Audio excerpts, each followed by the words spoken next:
I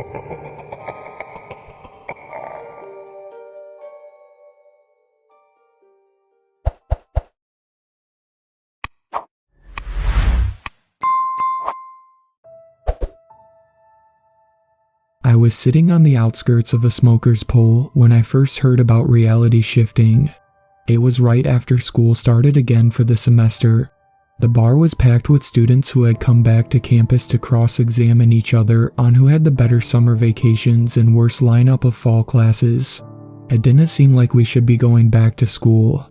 The night was too hot and full of energy, feeling more like the beginning of summer than the end.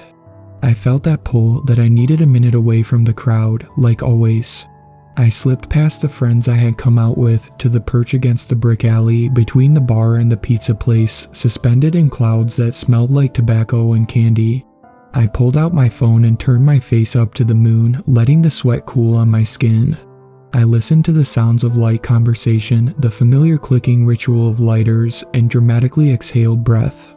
I've always loved spending time with smokers because they live their lives in snapshots, not in big pictures. I hate the smell and taste of it, nicotine, pot, all of it. I hate the feeling of something other than air in my lungs. But I love the undeniable, fuck you freedom of it. It's worth the second-hand smoke to have a break from the constant barrage of thinking about what comes next.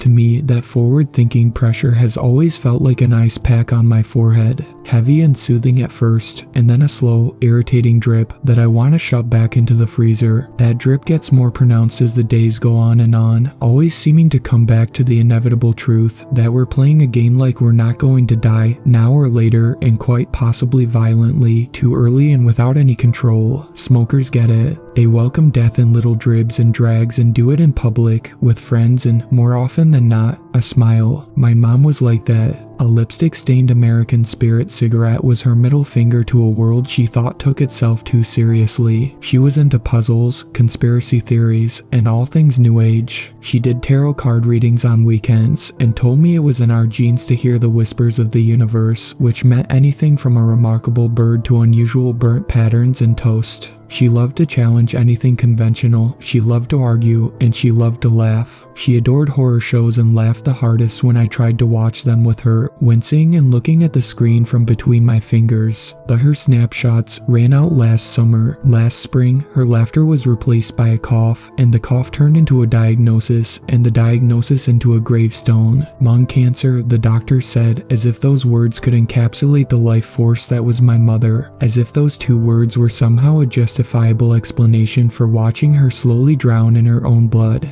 It's shockingly lonely to be an orphan, technically an adult, but feeling anything but, with no other family to speak of. My mom had been a free spirit to the extreme, which I loved her for, but wasn't everyone's cup of tea. There hadn't been a funeral, just me, her ashes, and a quiet lake. I've been told it gets easier, but it hasn't yet. Being around smokers reminds me of her, but I get clocked right away as someone who doesn't belong. I always have to fight against coughing, and the best I can do is fiddle with whatever object is closest, instead of elegantly drawing out a cigarette from a pack or whipping out a vape that looks like it costs more than a phone. Usually, they don't notice me, but if they do, they always know I'm not entirely on their level, banding together to sacrifice a little life for a bit of fun. Bullshit. The word was spoken with such disgust that it made me look up from my phone. I swear it's real, but you don't have to believe me. A woman with a pink wolf cut raised her hands up defensively, a joint smoldering loosely between her fingers. I don't. Because it's bullshit. You would literally do anything to get out of doing this essay. Her companion, about half a foot taller in heeled boots, took a hit from their vape and raised their eyebrows pointedly. I literally already finished the essay. Almost. And shifting actually helped me. My ears perked up at that. I needed inspiration to get me through these first few weeks back on campus. The first one since my mother died. How? Their voice was more a criticism than an actual question, but the pink-haired woman answered anyway. Well, I've been training all summer. She pulled out her phone and thumbed through it, pulling up something I couldn't catch from my vantage point and displaying it with a flourish. Her companion steadied it in front of her face, peered down in the low light, and tightly winced when they saw whatever it was. Can you not say that like it's a sport? Watching TikTok videos isn't training. Why are you being so negative? And how would you know? Without warning, the woman jerked her head towards me, sporting a sharp glare I hadn't realized I earned. Without thinking, I had been staring at them while they spoke, and I felt the blood rush to my cheeks in a blush I hoped wasn't too visible in the darkness. Did you want to hit? She raised her eyebrows, thrusting out her hand that held the joint. It was an accusation more than it was an offer. I licked my lips, which felt papery, and put my phone in my pocket, almost dropping it in my rush to reassure them I wasn't doing anything suspicious. I rubbed my sweaty palms on my jeans, keeping my hands busy. I tried again to find the words and then gave up, drowning in awkwardness. I'm good. I settled on weakly, feeling anything but. I slid off my perch and tried to make myself as small as possible as I slowly fled. It was not the first misalignment with being ousted from a place I didn't quite belong, and probably not the last. It was an involuntary habit of mine. When I got back to the bar, I pretended it had never happened, drinking away the blush on my face and mentally petitioning whatever higher power was listening that I wouldn't run into the two people I had been listening in on. I didn't, thankfully, but the subject had intrigued me, the woman's adamant certainty and her companion's utter disdain. It drifted in and out of the forefront of my conscience between classes and planning out calendars of tests. The thought lingered in the back of my mind over the following weeks, coupled with the sting of embarrassment that I worried at, like a sore tooth. The stars aligned on Halloween. I was awake way later than I should have been, debating if I should try to sleep at all. I had caught myself spending an entire hour switching between streaming services and browsing video games, looking for another distraction that I couldn't quite settle on. I had declined every offer to go out and celebrate.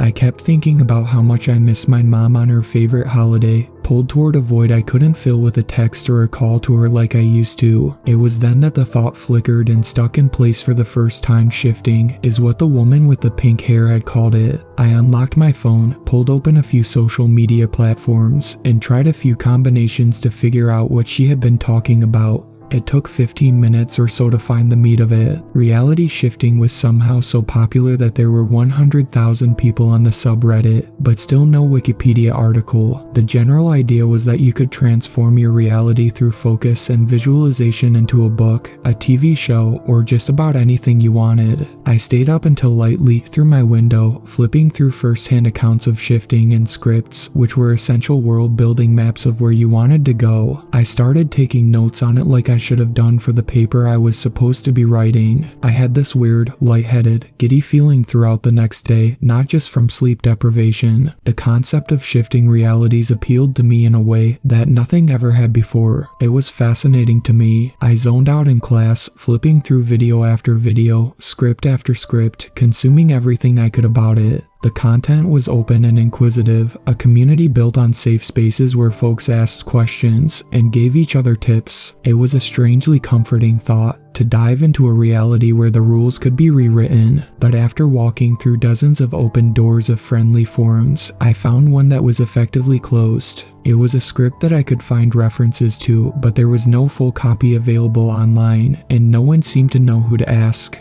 But the word was hashtagged in a few places, and a few bottom-of-the-barrel searches yielded some results. Epimeth. In theory, Epimeth was a script, but the accounts I could find about it were odd and piecemeal compared to the other content, lost in a bunch of advertisements for some kind of diabetes medication. The reality-shifting experiences I had found up until that point were bright, Technicolor, lush sorts of things, like a chance to tour your favorite magical world or medical drama soap opera. Epimeth was different. It was described as, for lack of a better way of putting it, an empty series of hallways with clay figurines scattered throughout. The clay objects were always white or red and always in different places. The hallways were completely empty, just a blank, white series of angular architecture that seemed somewhere between an art gallery and perfectly generic storerooms, like an abandoned mall. It was like someone had ripped apart the screenplay for a thriller and left it adrift on the internet. And of all the different options at my fingertips, every universe I could go to, this is the one that called to me. I wasn't alone. There were comments all over the place, trying to find out more, to find even just a piece of the original script. because no one, not a single person, had a full explanation of what happened there. I started to interact more actively with this subgroup.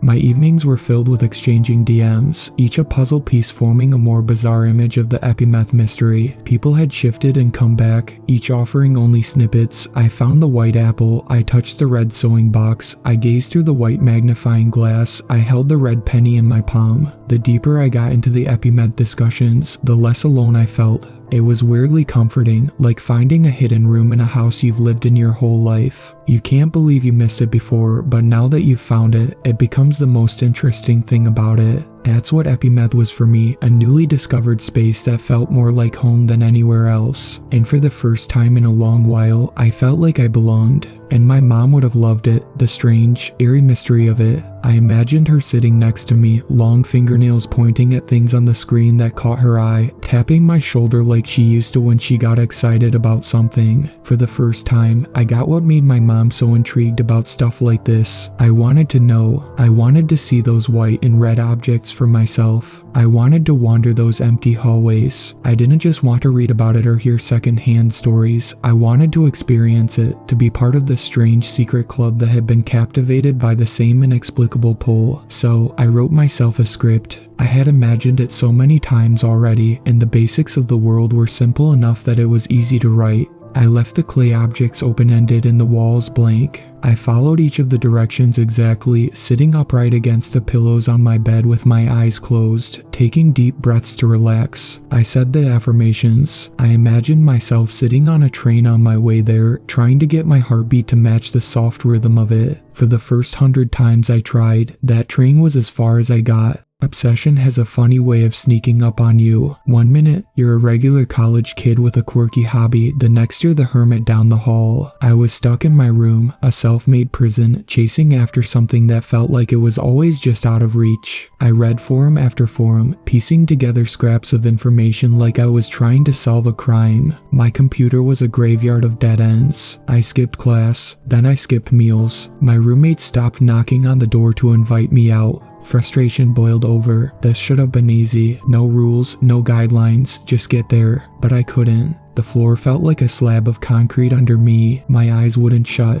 They were glued to the wall. Every breath I took was tinged with anger. My positive affirmations twisted into self-loathing. My train was a bottomless pit to nowhere. I cursed at myself. My words rushed and tumbling over each other in an almost ritualistic fervor. Anger and frustration bubbled from some dark corner of my mind, fueling me for what I had to do next. Then, hesitating only briefly, I grabbed a handful of push pins from the posters on my wall, lining them up before I stabbed them into my hand. And that, it turned out, is how you get to Epimeth. The pain was bone deep, shocking, and a gateway. It was instantaneous, a blink, and the world I knew was replaced by the endless nothing of Epimeth. It was viscerally satisfying in a way I had never felt before. The longer I walked, the more it seemed to awaken, responding to my presence. I embraced the feeling of being lost. With each step, the halls seemed to elongate, the perspective warping subtly, angles softly skewing until I wasn't sure if I was moving forward or simply standing still as the world stretched away from me. The red of the walls was visceral, as if the paint itself pulsed with life, while the white of the floor tiles was the stark white of bones picked clean. The air was still, buzzing with a latent potential, as if the space was holding its breath, waiting for something to occur. I called out, a soft hello, but my voice seemed to be swallowed immediately by the space, as if it was eager to have it. And while it felt silly at first, I got comfortable with speaking to the maze, as if it were an old friend, commenting on the quirks of its design like I used to tease my friends. I don't know how many times I went there. Each step was a success. Each new long, empty stretch was my favorite adventure. The prizes all felt so real in my hands, cool and smooth before they broke apart like fallen sand sculptures. I walked the bare hallways of Epimeth. For hours, I stared at nothing, and my prize, on a jagged pedestal that erupted from the tiled floor like a bloody thorn through ice, was a delicate white feather that smelled like flowers when it crumbled away into dust.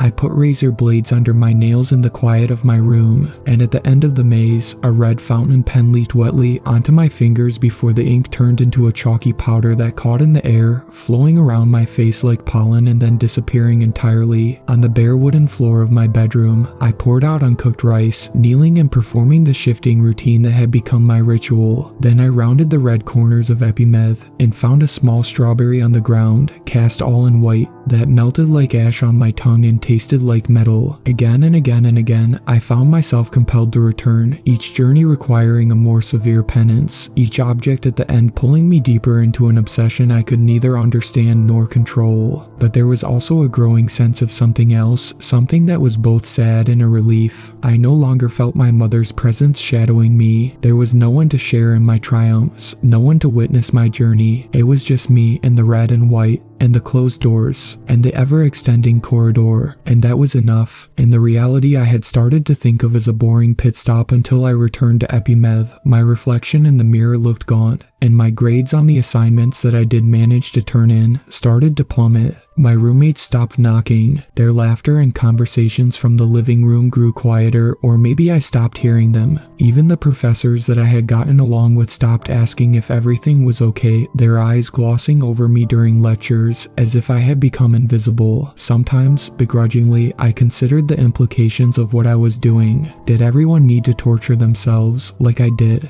If so, why didn't they say anything in the forums? Were they ashamed to talk about it, like me? But I couldn't stop. Each shift promised a deeper understanding, something just beyond the next corner. I started noticing a pattern. The deeper you went into epimeth, the more convoluted the way back. The walls would fall apart and reassemble themselves. The longer you were there, the more it changed and the more it grew, until the last time I went down the last hallway and the creature was there. His eyes froze me in place, one a milky white, clouded like a corpse's, the other a piercing blood red that seemed to pulse with every beat of my heart. They were suspended in a bare skull, topped by twisted horns that scraped the top of the ceiling. White smoke dribbled out of his mouth and down his chin like it was something liquid, dripping down to the tiled floor. It seemed as if he was made of the walls, and the walls were made of him. The room seemed barely large enough to contain him and his rotting, hooved body that looked like an eviscerated moose on its hind legs. He wrapped his clawed hands around mine, placing something in them I couldn't see, lost in his stare. My final prize. Who made you?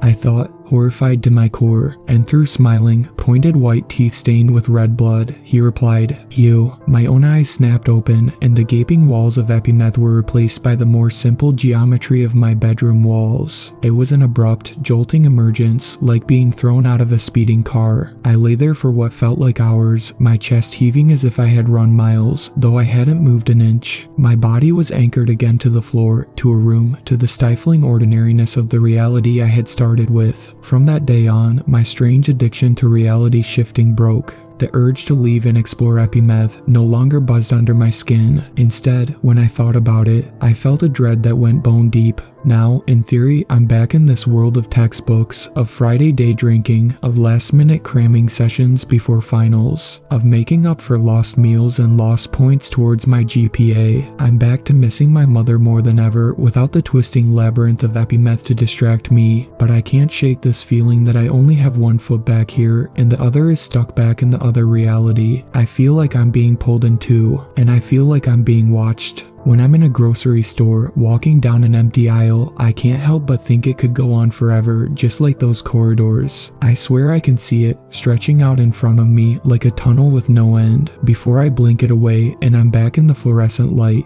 I'll be washing dishes, looking at the soap suds as they spiral down the drain, and there it is, that prickling sensation at the back of my neck, and suddenly it's all just dust in my hands. I sip my coffee in the morning and it tastes like dead flowers and ash. We're scrolling through my phone at night, a stupid pop-up with stark white text against a red background, and the feeling returns, crawling up my spine, the letters fading to powder in front of me before I force my eyes to see them again. In the mirror, I see my eyes reflected back at me, red with exhaustion, but for a split second, I swear they're not mine. They're too knowing, too empty, too white, and too red. I see epimeth in every empty classroom, the alleyways on the walk home, my own bedroom before I turn on the light. I checked the old forums the other day. I don't know what I expected. Maybe other people were still walking around Epimeth, enjoying the solitude and looking for answers to their own mysteries. I thought I'd find comfort in numbers, in knowing that I wasn't the only one haunted by the red and white pattern. But there was no relief, just a tightening knot of dread in my stomach as I scrolled through posts and comments. I'm not alone, but that doesn't make it better. It makes it worse, because whatever's happening, it's escalating. One person posted about seeing eyes in the reflection of their TV screen, white and red, only visible if he looked at them from the corner of his eye. Another person recounted how the white curtains of the living room were suddenly sliced, long red streaks appearing as though an invisible claw had torn through the fabric, but that only half of their family could see the marks. Another said all she did was read about it. She hadn't even been able to shift fully, struggling like I once had, but she had started sleepwalking anyway, always waking with her face pressed painfully hard against a dead-end hallway in her own house. The most recent content, aside from those accounts, was a series of furious, panicked demands that the mods delete anything and everything about Epimeth, like it was some kind of contagion. I can't escape the feeling that those empty hallways were never really empty. Maybe we just couldn't see what was watching us. I hear the creature's voice sometimes, echoing in the quieter moments. It's not words I can describe easily, more like a distorted frequency than human speech. I feel the beating, burning cold of the unseen things he left in my hands, and the questions burned into my brain like a brand.